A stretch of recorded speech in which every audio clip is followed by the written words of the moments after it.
natural lemon juice.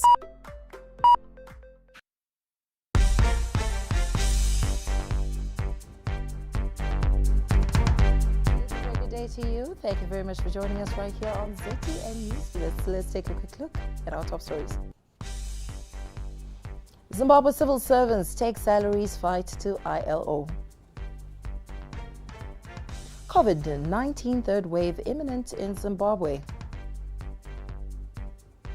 Police arrest as 100 million Zimbabwean dollars EcoCash masterminds. And in sport, Zim Rugby ready for restart. And now let's take a look at the news in greater detail.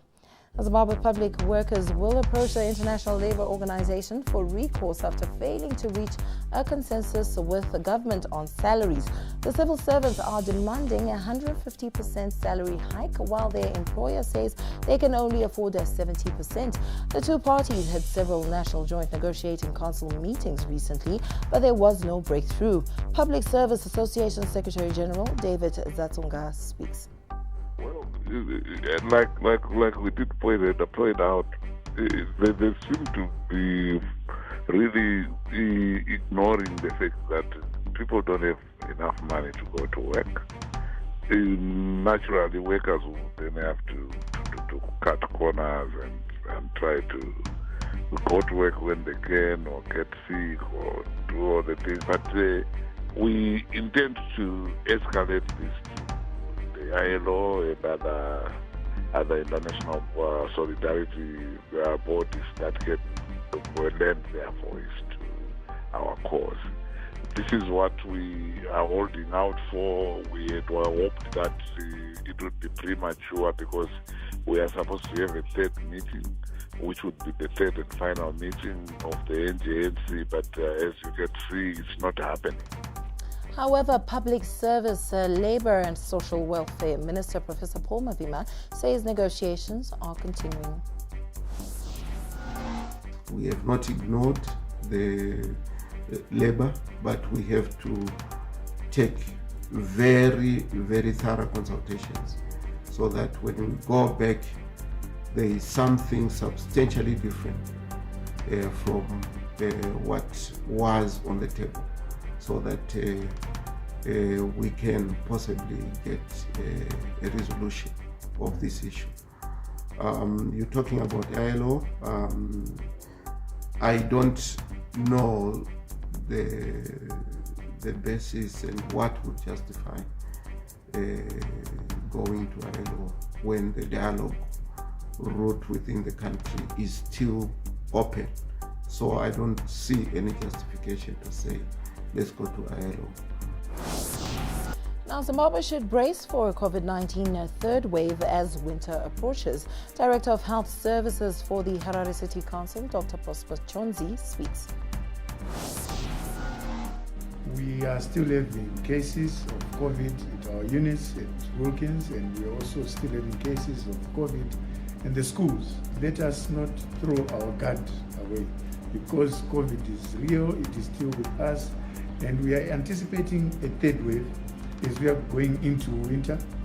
We are anticipating that we'll get more and more cases coming to us. Schools in Zimbabwe are among the most affected by latest COVID-19 cases. Ministry of Primary and Secondary Education spokesperson Taunga Nandoro speaks on the situation at learning institutions. Yes, sir. We're in so much in control. As you can see, the number of schools that you are counting as a percentage, there should be 0.002% of the number of schools that we have in the country. Still on COVID-19, the government is rolling out a vaccination program in border towns.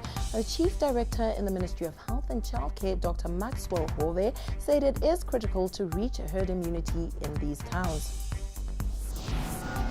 And why it is necessary for us to get the second dose. What happens is that on the first dose, your body is being alerted. You are alerting your body that there is something foreign that is about to come here. You know? So you need the second jab, the second vaccine, the second dose for you to get an antibody that is called the IgG. The IgG is the one that goes up and then remains there. As of now, we don't know how long it will last. Yes, because the disease has only been with us for a year. Now, police in Zimbabwe have arrested 2 men in connection with several cases of fraud which occurred in Harare earlier this month. The suspects are alleged to have approached an internet shop and fraudulently applied for a mobile phone SIM card replacement on the complainant's number before restoring her WhatsApp and advertising on groups purporting that she was now a forex trader. Several victims fell prey to these antics. Now, police spokesperson Assistant Commissioner Paul Nyati spoke to ZTN correspondent Lloyd Demo. Yes, we have arrested some suspects who are due to appear in court, who were duping people through SIM card replacement, and in the process they promise innocent members of the public huge returns in exchange for US dollars and RTGS dollars through Zipit, EcoCash and WhatsApp platform. And the suspects are currently appearing before the courts. What we want to reiterate is that as the police, we are still appealing to members of the public who have been duped to come forward and report so that these suspects can also face justice. Harare's central business district has become an absolute eyesore. One would be forgiven for mistaking it with some disused mine shaft where all manner of filth and dirt are dumped. In 2021 alone, the city fathers have been served with 3 environmental protection orders. An environmental protection order is a written statutory order which requires a person or company to undertake actions to remedy a risk or prevent further environmental harm. Environmental Management Agency Education and Publicity Officer for Harare, Matirai Sibanda, spoke to ZTN correspondent Owen Kaura. In Harare, there is a serious challenge of waste management, and as the Environmental Management Agency, what we've done so far is we've conducted the bin surveys in the city center. We've also managed to map all illegal dumps in Harare. That's in the CBD, at shopping centers and in all residential areas.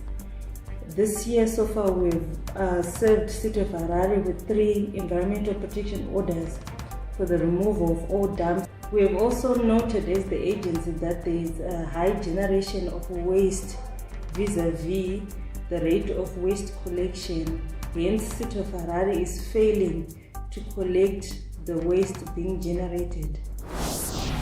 Council spokesperson Michael Chideme blamed the ever-growing piles of garbage on the shortage of refuse collection trucks.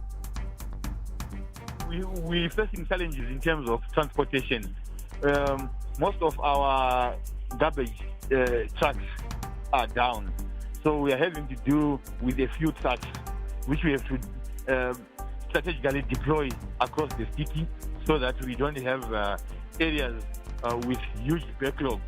But we are aware of that place in the central business district, and we are soon attending to it. A man appeared in court this morning after being found in possession of unregistered medicines worth 39,000 Zimbabwean dollars. Tapua Mafumo, aged 38 of Seke in Chitungwiza, was found in possession of 78 Maya 100 milliliters of a homemade concoction known as Muti Usnazita. Prosecutors say police searched the suspect's house on 18th of April 2021 and found the concoction in his bedroom. A field test analysis showed traces of codeine phosphate, which is not registered under the Medicines Control Authority of Zimbabwe. He was granted 10,000 Zimbabwean dollars bail. Now, several streets in South Africa's Cape Town remain deserted after many residents evacuated to escape a fire that started on Sunday and destroyed several historic landmarks. It is believed that the fire started from a vacated vagrant fire before it quickly spread towards the Rhodes Memorial and from there to the University of Cape Town. But that scenario has been questioned after it was revealed that a suspect has been arrested for alleged arson. We cross over to our correspondent, Lennon Gulja, who is in Cape Town. Good afternoon, Lennon. Tell us, what's the latest? largely contained at the moment. The report that we got from, I think around 9 o'clock, most of the fire has been largely contained. Only a few bushes that are still burning, but there is a lot of firefighters that has been deployed, and there's also some firefighters that has come from the other provinces as well, just to help douse the fire. And it's not yet out of the woods, but yeah, the guys are doing as much as they can to put the fire down. And the community has joined as well in helping in putting the fire down. So there's a lot of effort that is being put on to make sure the fire has been doused, fully doused. Chadian President Idris Deby Itno has died. His spokesperson said he succumbed to injuries sustained while commanding his army and fighting against rebels in the north over the weekend. Army spokesperson General Azim Bimendoa said Idris had just breathed his last defending the sovereign nation on the battlefield over the weekend. Now, Facebook has announced it will roll out a series of audio features in the next few months. This includes the live audio rooms. It's a version of the popular app Clubhouse that allows people to listen and participate in live conversations. Our audio-only networks have become increasingly popular during the COVID-19 pandemic. Facebook will also launch a few feature sound bites where users can create and share short audio clips. Up next is Sports News. Quite a show today. Apparently, they say that topping up on Zol is quite a challenge. Sounds like pop talk, Barry. Just the sort of thing that opposition fans would say. Well, today we will find out because we are off. The MyZol app is open. Well, Barry, two key players leading the line, one after the other. My account followed by my services. Look at that. He hits Fibronics Pay as you go and makes it look effortless. Unbelievable stuff, Barry. We're only seconds in, but we're already halfway there. He switches play to buy, top up. Such composure. So many options to choose from. What more could you ask for from a world-class team? Splendid play. Simply the best. That has got to be the fastest top up ever. Well, there you have it, everybody. Zol Balance topped up in a few easy moves. Believe me, it's easy with Zol. Now on to the world of sport. We start off with some local rugby. Now, with the Zimbabwe Rugby and League Rugby set to start in the coming weeks, the Referee Society is kitted and geared up and ready for the 2021 season. We're so excited, rocking a new kit, rocking in the season. It's been over a year now without having a run on the pitch, so we're so excited to get back on the pitch and also looking forward to it. But most importantly, obviously, you have to work on yourself, get fit before the game starts, so really excited to get back here. Dynamis Ghanaian defender Sylvester Appiah is a happy man. He credits first-team coach Tonderai Ndiraya for lifting the Independence Trophy. I think we will just give the credit to the coach because he taught us the game plan, and then definitely the guys stick to their plan. You know, the time that we were training, it told us that in terms of our fitness, it's not yet there. So we need to stick to this plan so that at the end of the day, we can have something better. I think that's what we did for the day. Now, don't forget to connect with us on our social media platforms, our Twitter at ZTN News, our Facebook, Zim Papers TV Network, our Instagram at ZTN. Also, remember to like and subscribe to our YouTube channel, ZTN. And you can also visit our website, ztn.co.zw for more updates. That's all we had for you on ZTN News Blitz today. Thank you for watching.